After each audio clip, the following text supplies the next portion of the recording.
queria compartilhar com vocês agora a palavra, porque senão eu vou ficar falando muito acerca aqui do ministério. Nós tivemos um último encontro muito recente, foi muito bênção lá em Santos. Nós tivemos a oportunidade de estar numa igreja com mais de 1000 mulheres nesse dia, e nós vimos um quebrantamento muito grande. Só no que diz respeito a pastoras, liderança, nós tínhamos mais de 150 mulheres ali naquele lugar. E as nossas ministrações são muito simples, queridas, uma linguagem muito simples. E nós pudemos ver assim, pastoras que são até teólogas, né?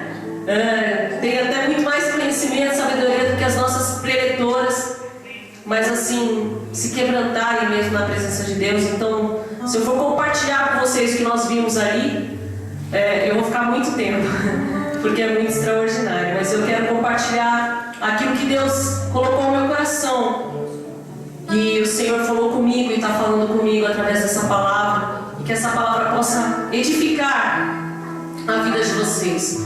O tema dessa mensagem é o valor de um juramento e o poder de um testemunho. Amém? Essa passagem ela encontra no livro de 2 Samuel, no capítulo 21.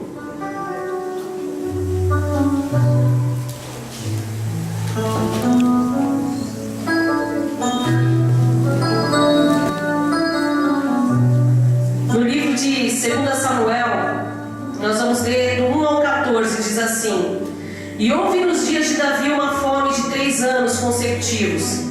E Davi consultou o Senhor, e o Senhor lhe disse: E por causa de Saul e da sua...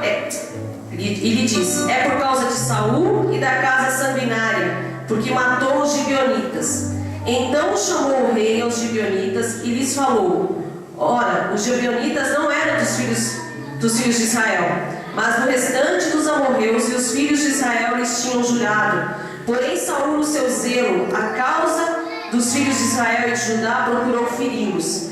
Disse, pois, Davi aos gibeonitas: Que quereis que eu vos faça? E que satisfação vos darei para que abençoeis a herança do Senhor? Então os gibeonitas lhe disseram: Não é por prata nem ouro que temos questão com Saul e com sua casa, nem tampouco pretendemos matar pessoa alguma em Israel. E disse ele: Que é, pois, que quereis que vos faça? E disseram ao rei: O homem que nos destruiu e intentou contra nós, de modo que fôssemos assolados, sem que pudéssemos subsistir em termo algum de Israel, de seus filhos, se nos deem 7 homens, para que os enforquemos ao Senhor em Gibeá de Saul, o eleito do Senhor. E disse o rei: Eu os darei. Porém o rei poupou a Mefibosete, filho de Jonatas, filho de Saul, por causa do juramento do Senhor que entre eles houvera, entre Davi e Jonatas, filho de Saul. Mas tomou o rei os 2 filhos de Rispa, filha de Aiá, que tinha tido de Saul, a Armone e a Mefibosete, como também os 5 filhos da irmã de Mical, filha de Saul, que tivera de Adriel, filho de Barcelai, Meolatita, e os entregou na mão dos gibeonitas, os quais os enforcaram no monte, perante o Senhor. E caíram estes 7 juntamente, e foram mortos nos dias da cega, nos dias primeiros, no princípio da cega das cevadas. Então Rispa, filha de Aiá, tomou um pano de silício e estendeu sobre uma penha, desde o princípio da cega, até que a água do céu caiu sobre eles, e não deixou as aves do céu pousar sobre eles de dia, nem os animais do campo de noite. E foi contado a Davi o que fizera Rispa, filha de Aiá, concubina de Saul. Então foi Davi e tomou os ossos de Saul e os ossos de Jonatas, seu filho, dos moradores de Jabes de Gileade, os quais os furtaram da rua de Bet-San, onde os filisteus os tinham pendurado quando feriram a Saul em Gilboa.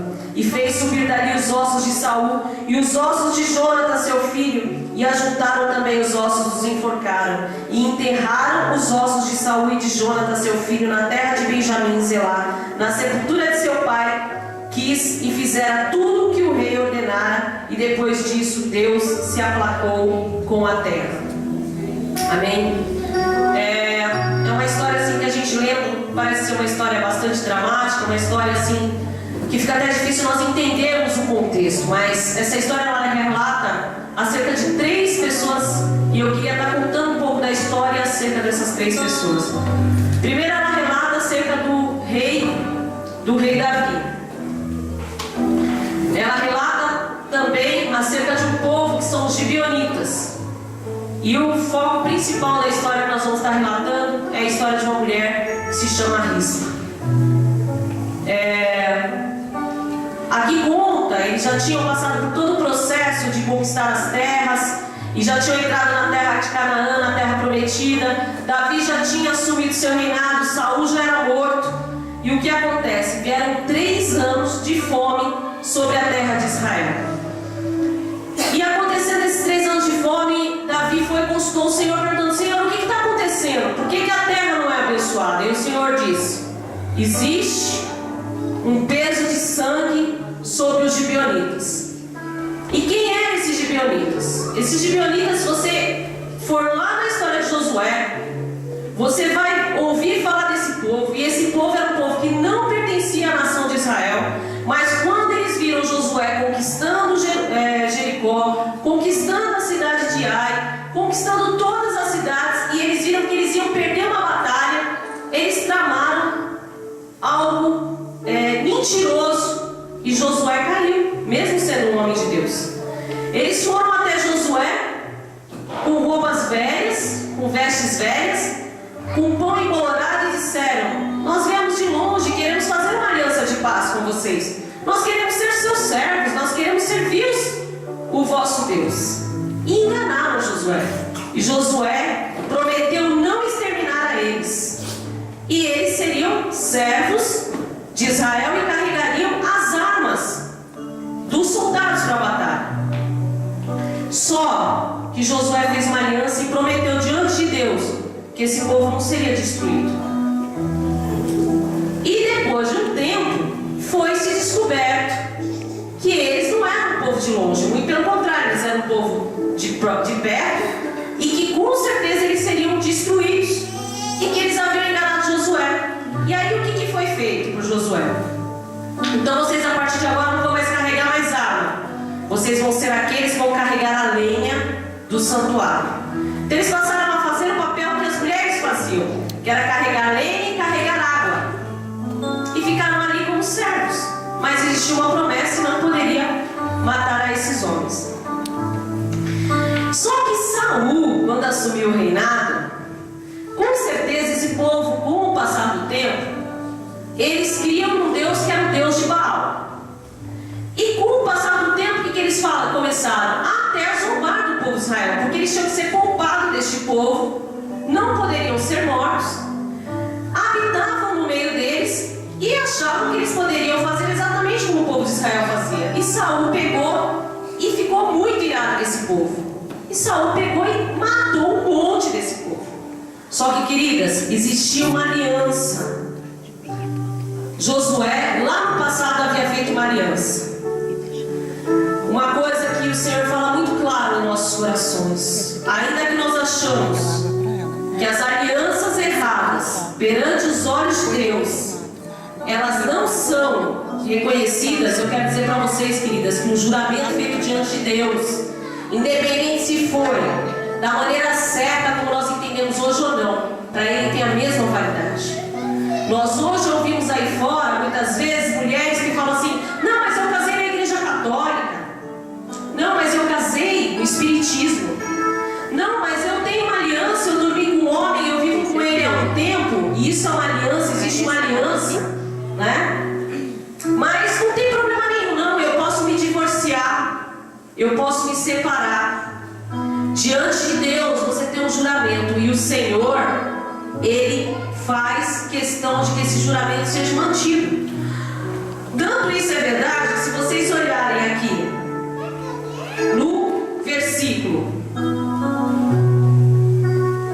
quando Davi fala assim, né? No versículo 1, o que ele fala aqui? É por causa de Saul e da sua casa. Deus falando, ó, Davi fez certo na primeira parte. Ele pergunta para Deus: Senhor, por que está acontecendo fome em Israel que não chove, Senhor? E Deus responde para ele: é por causa de Saul e da sua casa sanguinária, porque matou os gibeonitas. Ele fez certinho na primeira parte. E Deus falou: existe um juramento, existe uma promessa, esse povo não poderia ter sido morto, e Saul matou Só que em vez de Davi perguntar para Deus: Senhor, então o que eu tenho que fazer agora? O que ele fez? Foi perguntar para os gibeonitas. Só que quem eram os gibeonitas? Era exatamente aquele povo mentiroso que servia a Baal, que mesmo na terra de Israel não deixou de servir o seu Deus, não deixou de ser um povo estranho, um povo que enganou Israel, que estava insatisfeito de ser servo, que não queria ser servo, queria crescer no meio de Israel. E ele foi lá e perguntou. E o que os gibeonitas falaram? Nós não queremos, ô rei, nem ouro e nem prata. O que nós queremos é 7 da casa de Saul. Eles queriam vingança. Do mesmo jeito que Saul matou a eles, eles queriam matar quem? A casa de Saul. E o que o rei disse? O rei tinha pressão de um povo, o rei queria ver o povo abençoado, o rei queria ver chover sobre a terra. Ah, então tudo bem, eu vou matar os 7. E manda matar os 7. E mais uma vez nós temos o poder de uma aliança. O rei só poupou, sabe quem? Mefibosete, o filho de Jonatas. Porque na palavra de Deus diz que ele prometeu a Jonatas que se ele morresse primeiro do que Jonatas, Jonatas deveria salvar a casa dele. E se fosse o contrário, ele salvaria. Vocês conhecem essa história, amém? Então ele poupou. Mas ele mandou matar exatamente 2 filhos da terceira pessoa que nós vamos estar falando aqui nesta noite, que é Rispa, e mais 5 de uma mulher chamada Mical. Quem era Rispa, queridos? Nós sabemos quem é o rei Davi, nós sabemos quem são os gibeonitas, e quem é essa mulher Rispa? Essa mulher, ela talvez seja uma mulher como muitas de vocês. Ela quase não é nem citada. E quando ela foi citada na Escritura, ela foi citada 2 vezes, em 2 momentos nada favoráveis. O primeiro momento que essa mulher ela é citada na Escritura, ela é citada como alguém que está sendo abusada por Abner. Ela é abusada depois da morte de Saul. Ela era concubina de Saul. E concubina, queridos, diferente do que nós pensamos muitas vezes, não é prostituta não. Concubinas era uma mulher formosa, tirada de entre as servas para ser aquela que geraria filhos do rei. Ela era uma mulher privilegiada. Ela não era qualquer uma, ela era escolhida, porque naquela época o rei ele poderia ter várias mulheres para que ele pudesse ter vários filhos. E Saul tinha essa mulher como sua concubina. E os filhos dela, eles eram herdeiros do reinado de Saul. Porque diz também a palavra que quando uma concubina ela tinha filhos homens, ela tinha o mesmo direito da primeira esposa. Então essa mulher ela vivia no palácio, ela tinha os 2 filhos como herdeiros, ela era reconhecida como uma rainha. E de repente o marido dela morre. Aí ela fica viúva e o comandante do exército de Saul abusa dessa mulher. O nome dele é Abner. E quando um homem abusava de algo que era do rei, uma concubina, era porque ele queria tomar o reinado. E aí houve uma situação onde ele foi acusado e ele teve que se tornar do lado do rei Davi para limpar a barra dele nessa história. Só foi citado o nome dessa mulher nessa passagem. Eu até vou falar para vocês onde está, porque depois vocês podem estar pesquisando, para quem gosta de anotar. A primeira passagem que eu citei a respeito de gibeonitas está em Josué 9, 17, capítulo 9, 17. E Rispa, essa parte que fala dela ser abusada pelo Abner está em 2 Samuel 3, 7.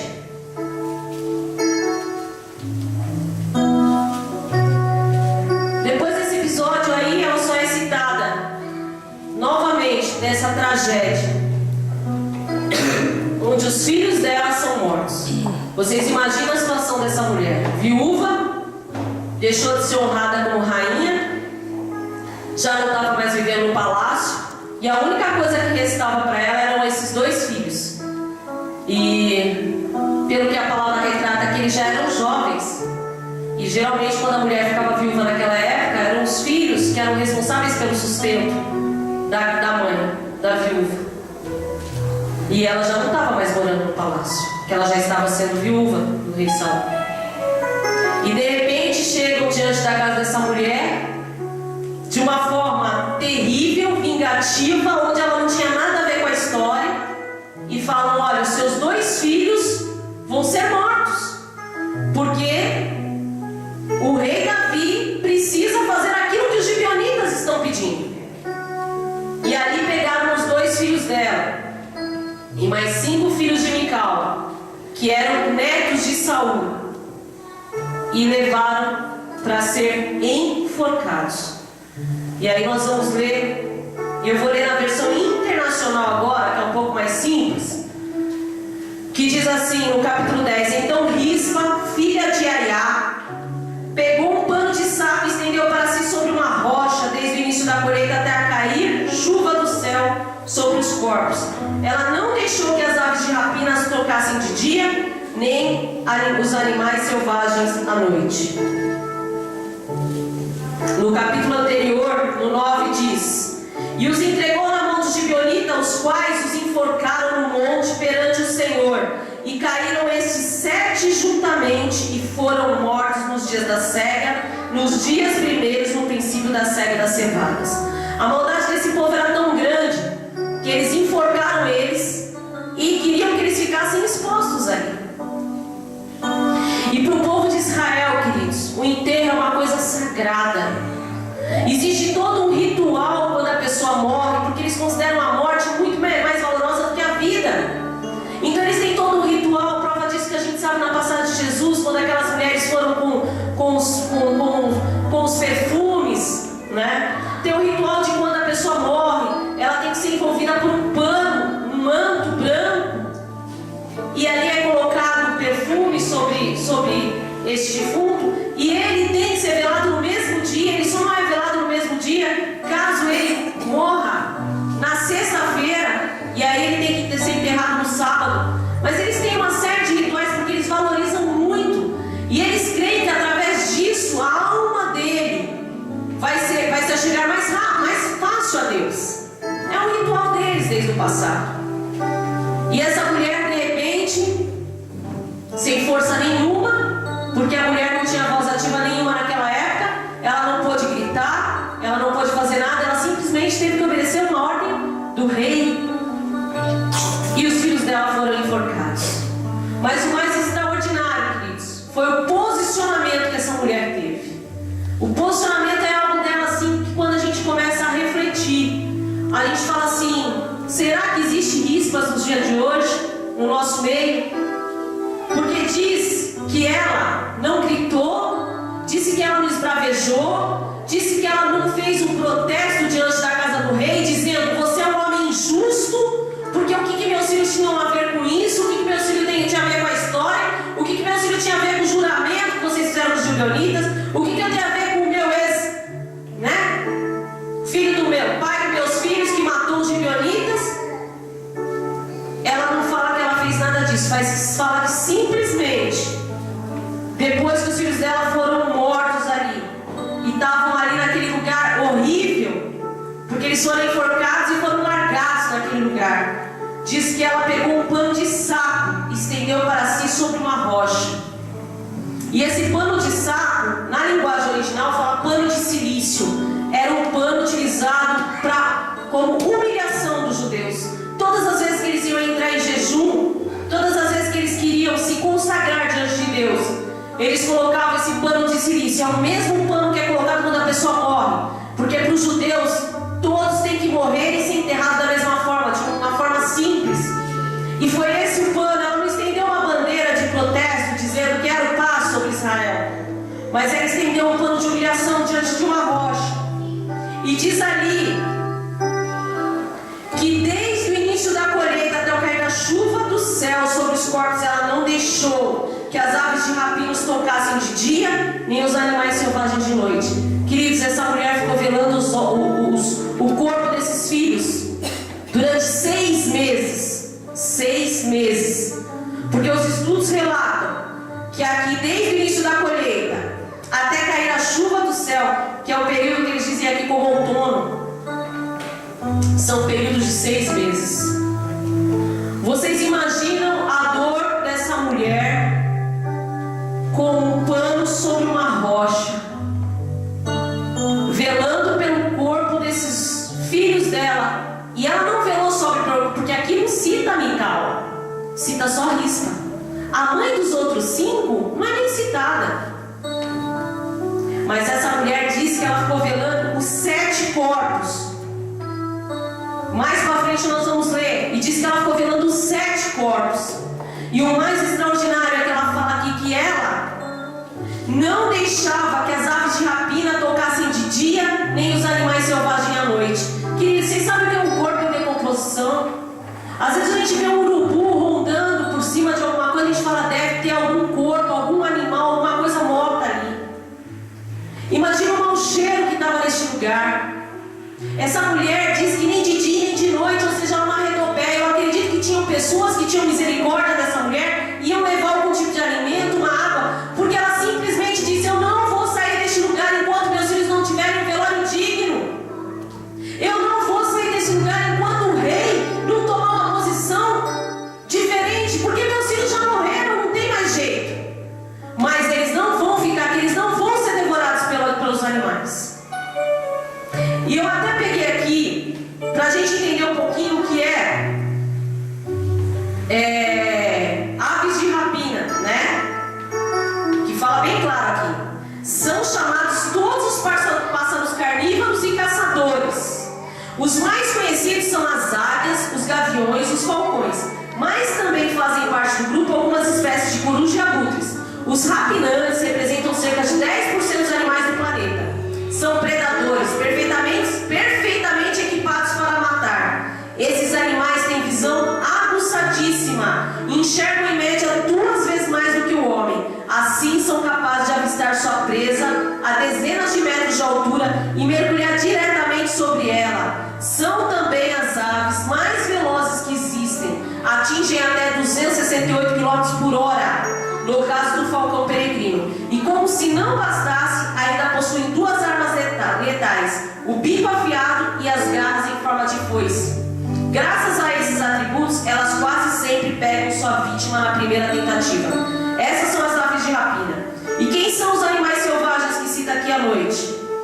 O número bem maior de animais selvagens habitava a cada... Isso são animais da terra de Israel, viu?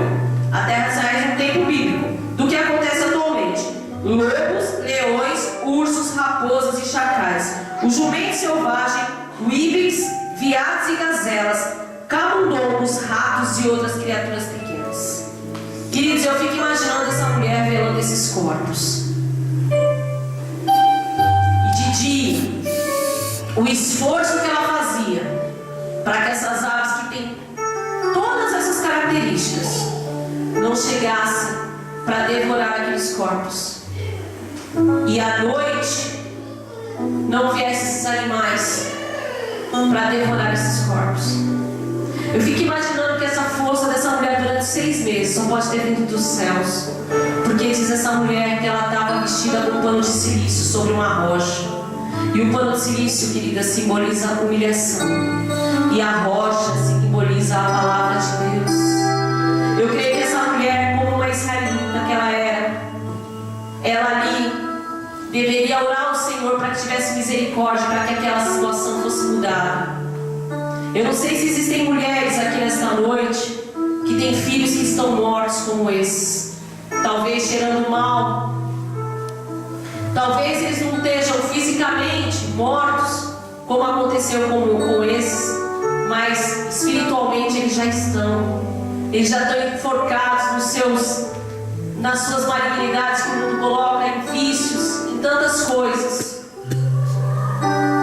Queridas, nós viemos para velar mortos, nós não viemos para velar vivos, não. O Senhor nos chamou para ressuscitar mortos. Amém? Quando fala que essa mulher, ela durante o dia ela vigiava para que as aves de rapina não viessem sobre esses corpos, eu fico imaginando o que nós temos feito a favor de que o mundo não devore os nossos filhos. O que nós temos feito? Qual é o esforço que nós temos feito? A quem nós temos recorrido? Será que nós temos zelado pelos corpos daqueles que o Senhor tem nos colocado à frente mortos? Às vezes filho, às vezes marido, às vezes um vizinho, às vezes um sobrinho. Será que nós estamos sabendo velar esses corpos? Ou será que nós estamos deixando eles serem devorados e falando: não, eu não tenho nada a ver com isso, eu não tenho nada a ver, eles escolheram o seu próprio caminho. Foi determinação de alguém que fosse assim.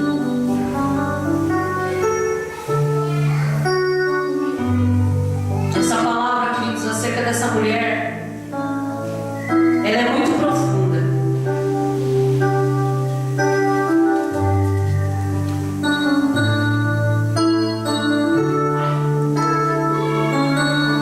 Uma coisa me chama a atenção nessa palavra é que o posicionamento dessa mulher não foi um posicionamento egoísta.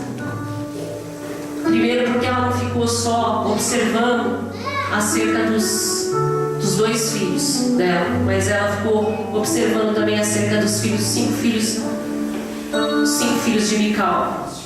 E a palavra relata a partir do capítulo 11 que Davi ouviu falar o que essa mulher estava fazendo.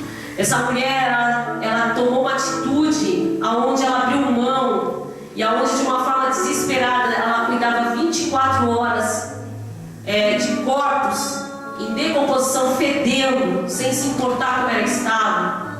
Mas ela conseguiu dessa forma atrair a atenção do rei. E diz no 11 que Davi, quando foi informado acerca de Rispa, filha de Aiá, concubina de Saul, acerca do que havia feito, ele caiu em si. Essa mulher, através do posicionamento dela, ela fez esse homem, ela fez o rei mudar a atitude dele e cair em si e falar: o que foi que eu fiz?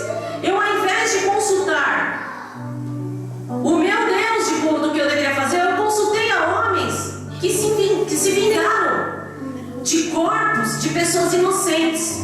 E o que foi que Davi fez? No 12: mandou recolher os ossos de Saul e de Jonatas. Queridos, olha que coisa tremenda. Houve aqui um acordo de paz, porque lá no passado, entre Davi e Saul, houve guerra, houve morte. E Davi nem se lembrava, que ele não sabia onde ele tinha colocado os ossos de Saul. E quando essa mulher chamou a atenção do rei, ele caiu em si e lembrou até do que ele deixou de fazer lá no passado. E ele falou assim: aonde é que estão os ossos de Saul? Diga aos cidadãos de Jabes de Gileade que eles haviam roubado os ossos da praça de Bet-Sabã, onde os filisteus os tinham pendurado no dia em que mataram Saul no monte Gilboa. Aí diz no 13 que Davi trouxe de lá os ossos de Saul e de seu filho, recolhidos dentre os ossos dos que haviam sido executados.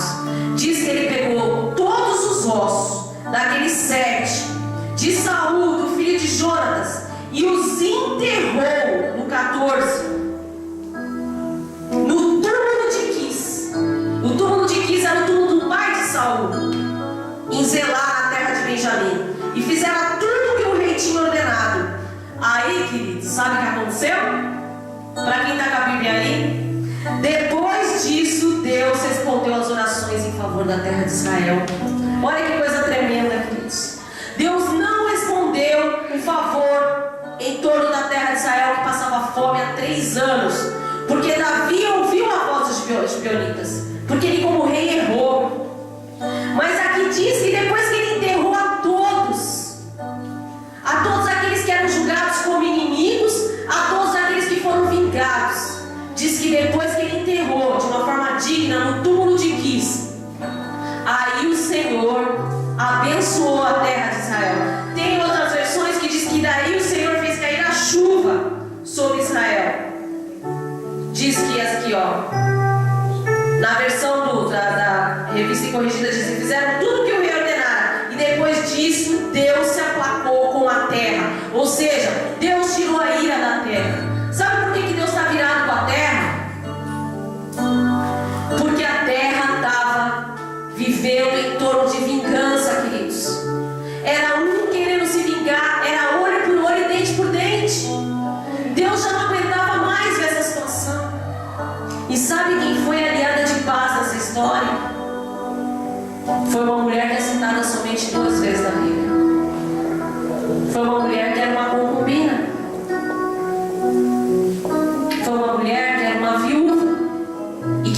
os 2 filhos. Queridos, muitas vezes nós vivemos situações nas nossas vidas que nós achamos que não vale mais a pena fazer mais nada. Nós achamos que nós devemos entregar mesmo tudo do jeito que está e deixar Deus trabalhar. Não, deixa Deus trabalhar. Eu não vou fazer nada, eu vou ficar aqui na minha situação. Já estou vivendo uma situação de vergonha. Deixa, Deus vai fazer. Mas, querido, se Rispa fosse para a casa dela chorar a morte dos filhos, sabe o que tinha acontecido? Tinha havido maldição mesmo, porque eles iam ser devorados por animais. Eles iam ser devorados por aves de rapina. Ia ser motivo de vergonha ser um israelita não ter uma morte digna. E outra, a bênção de Deus não ia vir sobre o povo. Então o Senhor, na verdade, nos chama nesta noite, nós mulheres, para que nós possamos ter uma atitude diante das nossas dificuldades. O Senhor não está chamando uma igreja para ser feliz vivendo o melhor dessa terra, como é pregado aí fora. Nós não fomos chamados para ter riqueza nessa terra, para viver o bem dessa terra. Nós somos chamados para viver o bem do reino dos céus.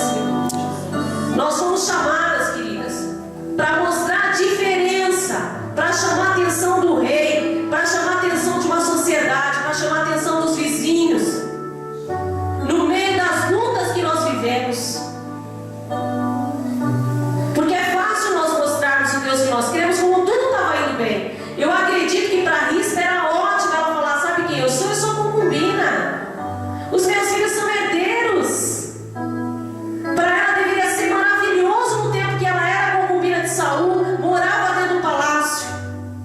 Só que, gente, o coração dessa mulher era magnífico, porque quando ela ficou viúva, ela mostrou um posicionamento que abençoou o povo.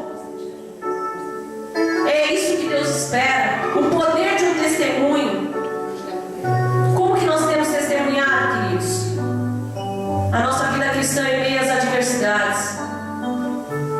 Como que o mundo tem nos visto aí fora, quando nós perdemos o nosso emprego, quando nós perdemos o marido, quando os nossos filhos estão nas drogas. Como nós temos nos posicionado diante deles e diante da sociedade? Será também que quando nossos filhos estão nas drogas, a gente só fica o dia inteiro orando só por eles?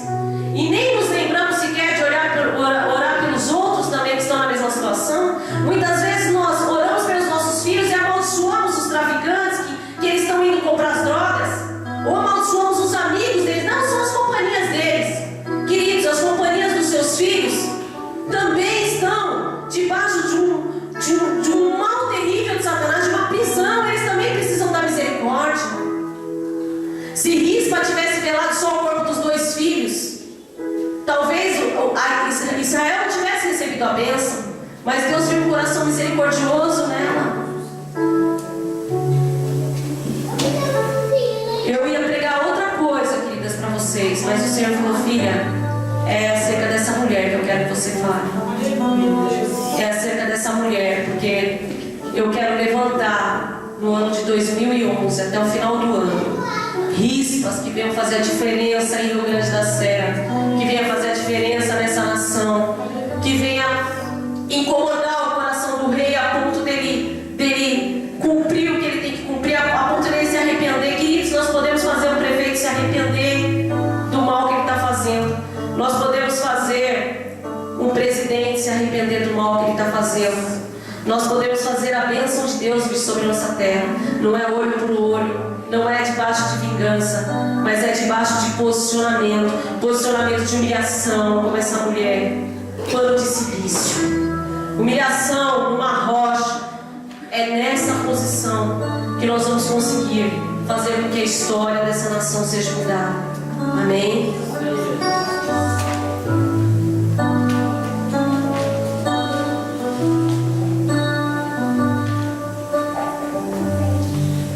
Algumas características dessa mulher: de protesto e resistência, de perseverança e esperança, de amor e paixão pela vida, num contexto de violência, de guerra e de cultura da morte. Foram mortos no monte diante do Senhor 7 filhos e os 5 netos, os 2 filhos e 5 netos. Seus corpos ficaram expostos, mas essa mulher, queridos, essa mulher fez a diferença. Eu queria que nós pudéssemos nos levantar nesta noite. E eu quero dizer para vocês que nessa época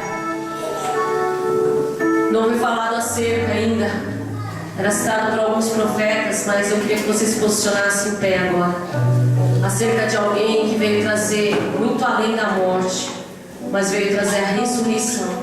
E eu posso dizer pelos olhos da fé que nós vamos encontrar esses 7 corpos na eternidade, porque eles foram mortos de uma forma que eles não mereciam ser. Eles não mereciam. Eu tenho certeza que nós vamos encontrar alguns deles lá. E queridas, eu quero dizer uma coisa para vocês. Se nós estamos com alguma área da nossa vida morta, eu não sei qual é a área da nossa vida que está morta, que nós temos velado por ela. Eu não sei se é a nossa vida familiar, se é a nossa vida ministerial, se é a nossa vida profissional. Eu não sei qual é a área da sua vida que talvez esteja até cheirando mal já para você. Mas eu quero dizer uma coisa para vocês. O Senhor Jesus, o Deus que ressuscita os mortos, o Deus que traz à existência aquilo que não existe, Ele está aqui nesta noite. E Ele tem poder para reverter este quadro. Ele tem poder para reverter uma situação de vergonha em dupla honra na sua vida. Mas eu creio, queridas, que através dos nossos posicionamentos que isso vai acontecer. Eu queria que agora todas nós fechássemos os olhos, que nós pudéssemos orar ao Senhor. Senhor, meu Deus, meu Pai, nesta noite, Senhor, nós queremos nos colocar diante de Ti como essa mulher, Jesus. Arrisca, Senhor. Oh Deus, e declarar diante de Ti, Pai, que não há outro lugar, Senhor. Senhor, o Teu Filho diz que ele olhava para o alto e perguntava de onde viria o socorro dele, e ele mesmo respondia que o socorro dele vinha dos céus e da terra, Senhor. Do Senhor